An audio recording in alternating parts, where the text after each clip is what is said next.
बातमी बीडमधून आहे। बीडमध्ये मराठा समाजाच्या मेळाव्यात संतोष देशमुख हत्या प्रकरणाचा घटनाक्रम सांगताना मनोज जरांगे पाटलांसह धनंजय देशमुख आणि महिला शिक्षिका गहिवरल्या।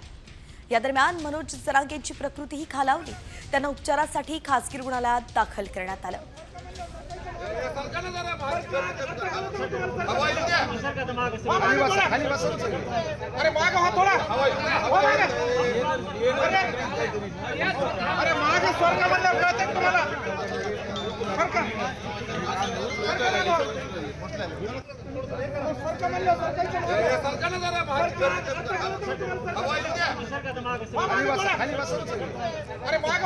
एकंदरीत दृश्य आपण पाहतोय। सरपंच हत्या प्रकरणाचा जेव्हा वर्णन केलं जात होतं त्यावेळी मनोज जरांगे भावूक झाले आणि त्याची तब्येत खालावली।